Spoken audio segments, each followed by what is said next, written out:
Russia built its war image on speed and mass, armor, rail-fed supply, and the promise that modern systems could grind forward forever. This winter, that engine is stalling. Trenches are described as ice coffins at -30 degrees, and the front is being hit by the simplest constraint in warfare: fuel. When diesel runs thin, everything else follows. Tanks stop moving, heaters go cold, evacuation vehicles do not arrive. Soldiers start choosing between orders and survival. That is the core story.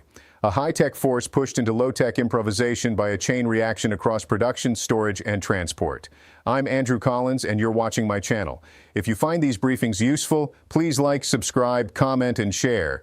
It helps more people find the report, and it keeps this analysis moving. Here's the sequence as it's described. Ukraine's general staff and intelligence units are described as targeting the genetic code of Russian sustainment, push logistics built around railways. The model depends on trains concentrating ammunition and fuel at major stations behind the lines, then feeding units outward. For that to work, two things must hold. Rail links must function, and refineries must keep filling trains. The operation described as Deep Strike goes after both.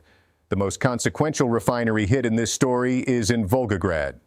On the night of February 12, 2026, Ukrainian drones struck the Lucille refinery in Volgograd. With an annual processing capacity of 15 million tons, it is described as a fueling pillar for the southern military district. The drones hit the distillation towers, and the outcome described is a month-long repair process and full shutdown. When Volgograd goes dark, the diesel stream feeding the front starts to vanish.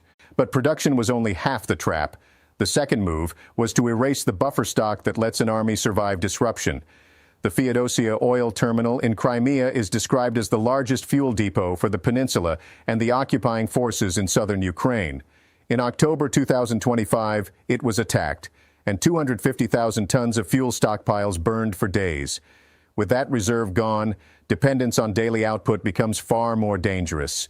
The story then describes further refinery strikes in Volgograd and Krasnodar degrading production, so the source is disrupted and the storage cushion is burned. Under push doctrine, the response is predictable. Force what remains onto rail and hope timing holds. That's when Act 2 begins. The Atesh partisan movement operating in Crimea and the occupied territories is described as striking the rail network. Sabotage near Superpower on February 7, 2026 severed the main railway link between Crimea and Kherson. Fuel trains meant for the front are described as being stranded and exposed, with thousands of tons failing to arrive. With the rail backbone cut, the army is forced onto roads. Fuel that once moved in protected rail cars is broken into countless smaller loads and transferred into tanker trucks, slower, less protected, and easier to attrit. One train's worth of fuel becomes hundreds of vehicles, and Ukraine's FPV drones are described as turning highways into hunting grounds. This shift is not just slower, it changes the geometry of the war. A train is one schedule, one protected movement, one concentrated payload. A road convoy is endless friction, breakdowns, traffic, detours, misrouting, and panic improvisation. It also multiplies exposure. Every additional truck is another point that can be struck, delayed, or simply lost. When the system depends on push timing, a cascade of small delays becomes a front-wide shortage. The throughput loss is also described in numbers. ISW's February 11, 2026 report is described as documenting a 40% drop in Russian logistical efficiency on the Slovanskirsk line immediately after the forced shift. Rail speed becomes road chaos, and frontline units are described as melting while waiting. And that waiting has a concrete meaning at unit level. In this account, what remains is a gradual halt. Depots thinning out, reinforcements not arriving on time, and drones pressing every route. For a commander trying to keep armored vehicles alive around Kherson, the equation collapses into a single question. What do you do with machines that cannot move, cannot warm crews, and cannot be reliably resupplied? Then winter turns delay into casualties. Intelligence reports dated February 9, 2026 are described as confirming that Russian troops on the left bank of Kherson were ordered to conserve fuel. In practice, that usually means hold position. But at -20 degrees in the winds of the Ukrainian steppes, conserving fuel means shutting down engines and turning off heaters. Vehicles become freezers. Engines become harder to start. Evacuation becomes harder to run. The described radio panic captures the stakes. Troops report they cannot start their tanks. They are in danger of freezing, and evacuation vehicles cannot reach them because of fuel shortages. This is where non-combat casualties enter the story. Soldiers lost to logistical collapse, not direct fire. In a modern army, that is the worst kind of loss: predictable, preventable, and corrosive to morale. As mobility dies, the front is described as sliding out of the technological age. The narrative compares it to Mad Max, and accounts described as confirmed on Telegram channels say horses and donkeys are being used to haul ammunition and supplies forward. The contrast is the point: a front associated with billion-dollar S-400 systems, yet the last stretch is done by pack animals through mud. When engines fail, muscle replaces machines, and that is a symbol of how far the sustainment model has fallen. Desperation then shifts to concealment. Reports from the Jankoi region describe ammunition and fuel being moved in trucks belonging to civilian supermarket chains or commercial companies, blended into civilian traffic to confuse Ukrainian drones. The narrative frames this as a method that falls under the category of war crimes because it uses civilian cover to shield military logistics. Those trucks are also described as being covered with scrap metal, rusty grates, and anti-drone nets, improvised disguises meant to break identification. But makeshift armor cannot protect what it carries. It only proves the system is exposed. At the front, fuel shortages turn armor into stationary targets. A tank without fuel is not a weapon. It is a landmark. When maneuver disappears, vehicles become traps and morale fractures.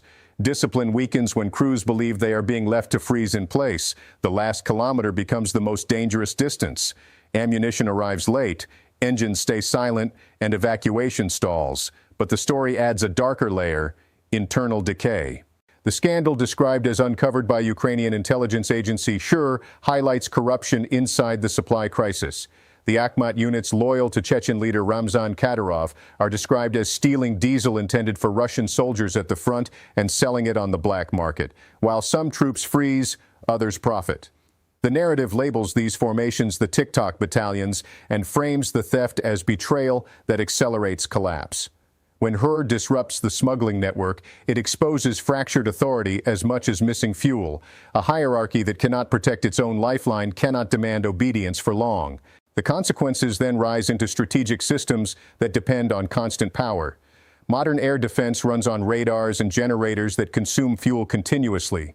In this account, when fuel is cut, generators fall silent and radars stop, creating operational blindness. Ukrainian missiles are described as exploiting radar malfunction, and the airspace over Crimea is framed as opening into a corridor.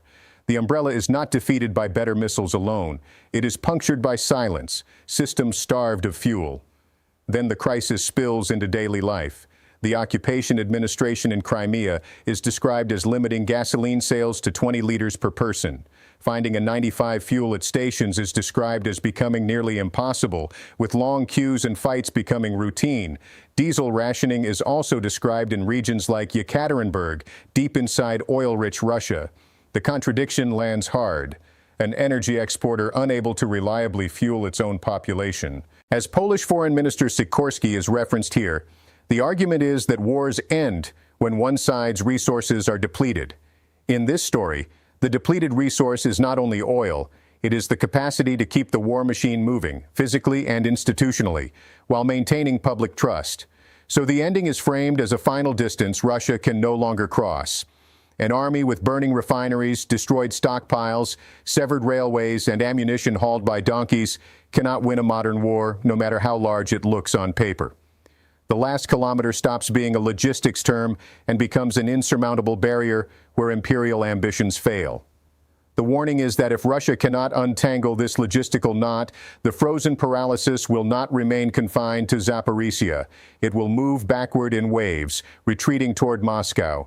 Russia, the energy giant, is described as drowning in its own energy, and this winter is framed not just as cold but as the beginning of the end.